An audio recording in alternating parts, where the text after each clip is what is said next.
بسم اللہ الرحمن الرحیم۔ دل تجھ کو دیا، قسط number 4، Shaista novels. Please don't copy paste without my permission. وہ آنکھیں پھاڑے اس چھوٹی سی لڑکی کو دیکھنے لگا جس کی عمر سے زیادہ بڑی اس کی زبان تھی۔ اس سے پہلے وہ اس کی طرف غصے سے بڑھتا، وہ پھرتی سے رکشہ رکواتی اس میں سوار ہو گئی۔ چلے بھیا، وہ اس کو دل جلانے والی مسکراہٹ پیش کرتی۔ یہ جا وہ جا ہوئی۔ وہ اس کی مسکراہٹ سے جلتا کڑتا اپنی گاڑی میں آن بیٹھا۔ پدی چڑیل، اور بڑبڑاتے ہوئے اسے لقب سے نواز گیا اور گاڑی گھر کی جانب موڑ لی۔ اکرام خان اپنے آفس میں بیٹھا شنایا کے بارے میں سوچ رہا تھا۔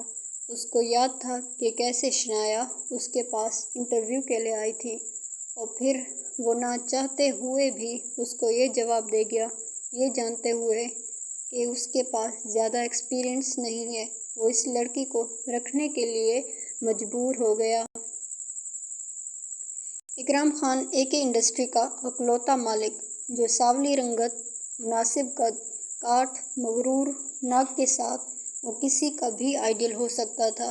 وہ ہمیشہ شنایا کے ساتھ روڈلی بہیو کرتا تھا تاکہ اس کے دل کی بات شنایا پر عیاں نہ ہو جائے۔ اس کو وہ معصوم سوبر سی لڑکی بہت پسند تھی۔ انہی خیالوں میں گم ہوتے اس کے ہونٹوں پہ ہمیشہ مسکراہٹ رقص کرتی تھی۔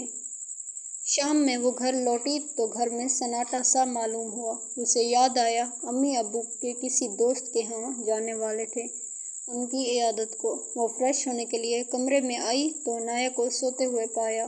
وہ اکثر اسکول سے واپس آنے کے بعد سو جایا کرتی تھی اور پھر رات دیر تک ٹی وی دیکھتی رہتی تھی۔ شنایا کے برعکس عنایہ زندگی کو کھل کر جینے والی شرارتی سی لڑکی تھی۔ جہاں بات اس کے حق پر آتی تھی وہاں وہ لڑ جایا کرتی تھی، جبکہ شنایا بالکل اس کے الٹ تھی۔ وہ معصوم سی لڑکی تھی، کوئی کچھ بھی کہہ دے وہ بہت کم جواب دیا کرتی تھی۔ دنیا کی طرف سے اس نے اپنے کان بند کر لیے تھے۔ ہاں، البتہ کبھی کبھی گھر والوں اور پھوپھو کی باتوں پہ اداس ہو جایا کرتی تھی۔ وہ فریش ہوتی کچن میں اپنے لیے کافی بنانے چلی آئی کہ تبھی دروازے پہ دستک ہوئی۔ اس نے دروازہ کھولا تو دروازے پہ کھڑے انسان کو دیکھ کے اس کا حلق تک کڑوا ہوا۔ وہ فریال تھا جو اپنے بے پرواہ حلیے، جینز کے اوپر پرنٹ شرٹ پہنے جس کے اوپر کے 2 بٹن ہمیشہ کھلے رہتے تھے، منہ پان سے بھرا ہوا پوری ڈٹھائی کے ساتھ دروازے پہ برجمان اپنی غلیظ نظروں سے اس کا جائزہ لینے میں مصروف تھا۔ شنایا کو ہمیشہ اس کے حلیوں سے گھن آتی تھی۔ وہ اس کو ایک آنکھ نہ بھاتا تھا، بس باپ کے فیصلے کے آگے خاموش تھی۔ رب نواز بلوچ، ان کی شادی ان کی ایک رشتہ دار عائشہ بیگم سے ہوئی۔ ان کے ہاں 3 بچے تھے، نیاز بلوچ، فیاض بلوچ اور سکینہ بیگم۔ نیاز بلوچ کی شادی ان کی خالہ زاد رفت بیگم سے ہوئی جو ان کی اپنی پسند تھی، اور فیاض بلوچ کی شادی انہوں نے اس کی یونیورسٹی فیلو عالیہ بیگم سے کروائی، ان کی بھی لو میرج ہی تھی۔ سکینہ بیگم کی شادی انہوں نے اپنے بھتیجے یاسر بلوچ سے کروائی، لیکن ان دونوں کی زیادہ دیر تک آپس میں نہ بن سکی۔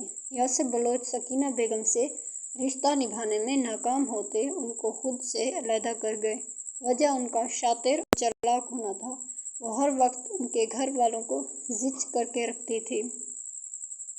بیجا فرمائشیں اور بلا وجہ کی لڑائیاں اب ان کی برداشت سے باہر ہو چکی تھیں، اس لیے انہوں نے طلاق نامہ سکینہ بیگم کو تھما کے گھر سے چلتا کیا اور وہ باپ کے گھر واپس آ گئی۔ رب نواز بلوچ اپنی بیٹی کا یہ دکھ برداشت نہ کرتے جہان فانی سے چل بسے، اور ان کی وفات کے 1 سال بعد ہی عائشہ بیگم بھی اپنے رب کو پیاری ہو گئی۔ اس طرح سے وہ تینوں ماں باپ کے سائے سے محروم ہو گئے۔ نیاز بلوچ کے 2 ہی بچے تھے، سبطین بلوچ اور فروہ بلوچ۔ فیاض بلوچ کا ایک ہی بیٹا تھا، حسن بلوچ، جس کی پیدائش کے بعد ان کی اور کوئی اولاد نہ ہوئی، اور انہوں نے بھی اسے رب کا فیصلہ مانتے قبول کر لیا۔ حسن بلوچ کی پسند کا خیال رکھتے ہوئے انہوں نے اس کا نکاح فروہ بلوچ سے کر دیا تھا۔ سکینہ بیگم کی بس ایک ہی بیٹی تھی، نائلہ بلوچ، جو بچپن سے ہی سبطین بلوچ سے پاگلوں کی طرح پیار کرتی تھی۔